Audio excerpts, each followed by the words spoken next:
क्या है?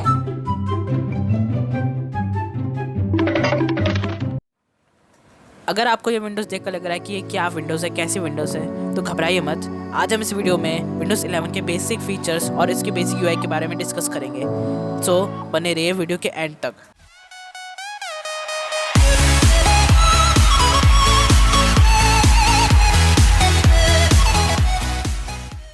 सो ये है विंडोज़ 11 की होम स्क्रीन। आपको यहाँ कुछ चीज़ें दिखेंगी, जैसे विंडोज़ 11 के सिस्टम आइकन्स और विंडोज़ 11 का न्यू टास्क बार, जो पिछली सारे विंडोज़ के वर्जन से अब अलग मॉडिफाई कर दिया गया है। यहाँ आपको स्टार्ट मेन्यू अब सेंटर में मिलेगा, और अगर आप इसे ओपन करेंगे तो यहाँ एक सिंपल सा डायलॉग बॉक्स खुलेगा जिसमें आपको एक ऐप के आइकन्स मिलेंगे। बस सर्च बार और ऐप के आइकन्स पहले की तरह लाइव टाइल्स नहीं रही, जहाँ हर एक ऐप की एक एक टाइल रहती थी जिसमें आपको उसके रिलेटेड नोटिफिकेशन मिलता था, वैसा नहीं रहा। और यहाँ है एक्शन सेंटर। अगर आप एक्शन सेंटर में जाएंगे तो यहाँ एक सेटिंग मॉडिफाई कर सकते हैं। ये क्विक सेटिंग है, आप डायरेक्ट यहीं से मॉडिफिकेशन कर सकते हैं, जैसे सिंपल वाईफाई ब्लूटूथ यहाँ से ऑन ऑफ कर सकते हैं, और वहाँ से पेयरिंग मोड में भी जा सकते हैं। आप यहाँ से स्लाइडर ऑप्शंस भी हैं ताकि आप अपने ब्राइटनेस कम ज़्यादा कर सकें, और वॉल्यूम के एक्स्ट्रा ऑप्शंस भी हैं ताकि आप इसकी डीप सेटिंग्स में जाके इसके सेटिंग चेंज कर सकें। अगर आप यहाँ एक्शन सेंटर में के बगल में देखेंगे तो यहाँ आपको मिलेगा नोटिफिकेशन सेंटर, जो कि अब पहले से ज़्यादा ईजी बनाया गया है और कार्टूनिश इफेक्ट दिया गया है ताकि आपके वर्क से आपको कोई डिस्ट्रैक्शन ना हो, और ये नोटिफिकेशन आपका आराम से ईजी टू यूज़ भी रहे और ईजी टू रीड भी रहे। यहाँ कैलेंडर भी अगर आप इसे मिनिमाइज़ कर देंगे तो यहाँ आपको अच्छा खासा स्पेस मिल जाएगा नोटिफिकेशंस के लिए, क्योंकि सारा बार अब नोटिफिकेशन के लिए बुक रहेगा। ये थी विंडोज़ 11 की बेसिक यूआई। सो अब अगर आप विंडोज़ 11 के फाइल एक्सप्लोरर ओपन करोगे तो यहाँ आपको कुछ चेंजेस मिलेंगे। जैसे अब आपको विंडोज़ 11 में होम पेज मिलेगा, जहाँ आपकी क्विक सेटिंग्स रहेंगी, फेवरेट्स और रिसेंट सेटिंग्स सब आपको यहीं मिलेगी, जो फाइल्स और फोल्डर्स आप एक्सेस किए थे। और यहाँ सबसे बड़ा एडवांटेज अब विंडोज़ 11 की फाइल एक्सप्लोरर में ये है कि यहाँ अब टैब्स आ चुके हैं। अब आपको जो कॉपी पेस्ट करना होगा आप डायरेक्ट टैब से कर सकते हैं। ड्रैग एंड ड्रॉप ईजी हो चुका है कॉपी एंड पेस्ट में। अब यहाँ से ड्रैग एंड ड्रॉप करेंगे, यहाँ से हम पेस्ट भी कर सकते हैं। ऐसा ही ईजी बना दिया गया है। और यहाँ अब गैलरी भी आ चुकी है, जैसे कि यहाँ सारी आपकी पर्सनल फ़ोटोज़ रहेंगी जितने भी आपके सिस्टम में हैं, और फिर यहाँ से आप रहेंगे। अब यहाँ होम है, और यहाँ ये साइड बार जो है अब कॉम्पैक्ट व्यू में भी आपको दिया गया है ताकि विंडोज़ 11 का थोड़ा इजी यूज़र इंटरफेस रह सके। सब कार्टूनिश बनाया गया है और इजी यूज़र इंटरफेस बनाया गया है। अब बात करते हैं विंडोज़ 11 की सिस्टम रिक्वायरमेंट्स को लेकर।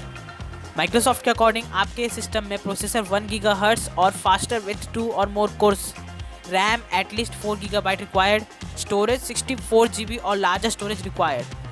इन शॉर्ट ये कहना चाहता है कि आपके कंप्यूटर सिस्टम में एटलीस्ट प्रोसेसर i3 होना चाहिए। डुअल कोर भले ही चल जाएगा, लेकिन एटलीस्ट i3 होना चाहिए। और रैम एटलीस्ट 4 GB हो। 4 GB हो तो अच्छा है, 4 GB से कम ना हो। स्टोरेज 64 GB से ज़्यादा होनी चाहिए आपके हार्ड डिस्क पर, जिससे विंडोज़ 11 उस पर इंस्टॉल हो जाए। और सबसे इम्पॉर्टेंट बात जो आजकल के कंप्यूटर भी कभी कभी मिस कर देते हैं, वो है TPM वर्जन 2.0।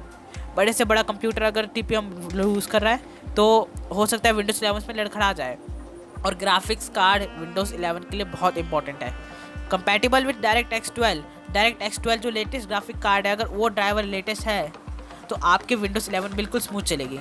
अगर इनमें से एक आध बात भी अगर कम पड़ गई तो हो सकता है आपकी विंडोज़ लड़खड़ा जाए।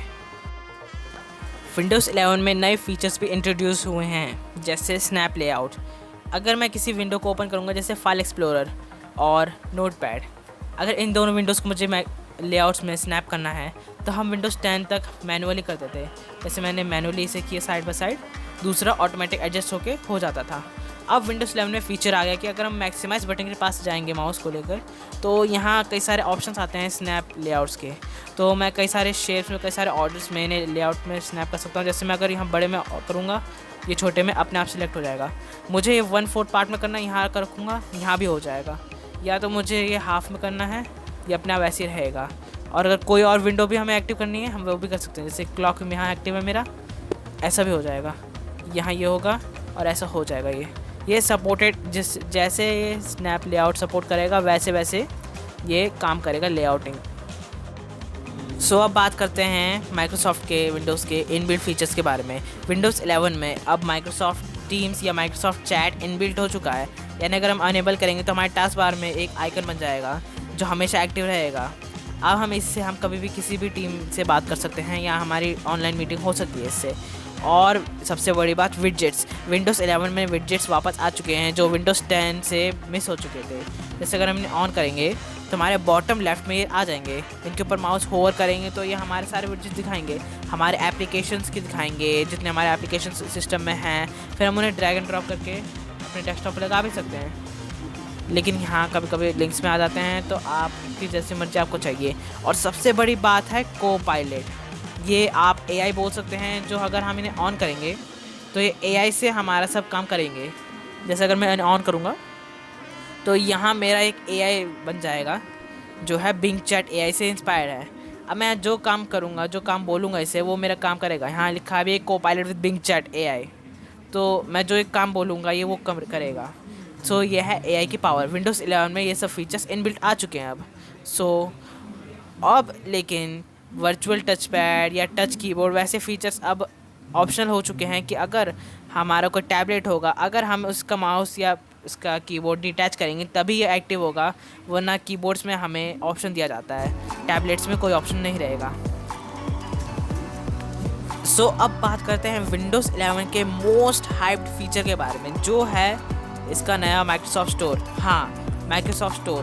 विंडोज़ 11 में न्यू माइक्रोसॉफ्ट स्टोर लॉन्च हो चुका है जो अब फ़ोन डिवाइसेस पे चलने वाले एप्लीकेशंस को भी रन कर सकता है। जैसे आप यहाँ लिस्ट देख सकते हो, TikTok, Discord, WhatsApp, Instagram, Snapchat, Telegram, LinkedIn, Facebook जैसे कई सारे एप्लीकेशंस हैं जो फ़ोन डिवाइसेस पे अवेलेबल हैं। अब आप अपने सिस्टम पर भी इंस्टॉल करके उनका एक्सपीरियंस कर सकते हैं। जैसे यहाँ सामने लिस्ट भी दिखा रहा है, Instagram, Telegram, prime video, Netflix, ऐसे कई सारे विंडोज़ में एप्लीकेशंस हैं जो फ़ोन डिवाइसेस से डायरेक्ट अब एप्लीकेशंस माइक्रोसॉफ्ट स्टोर में डाल दिए गए हैं।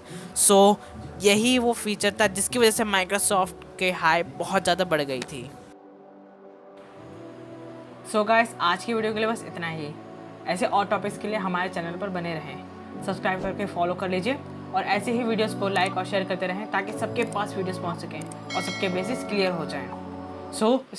Stay tuned.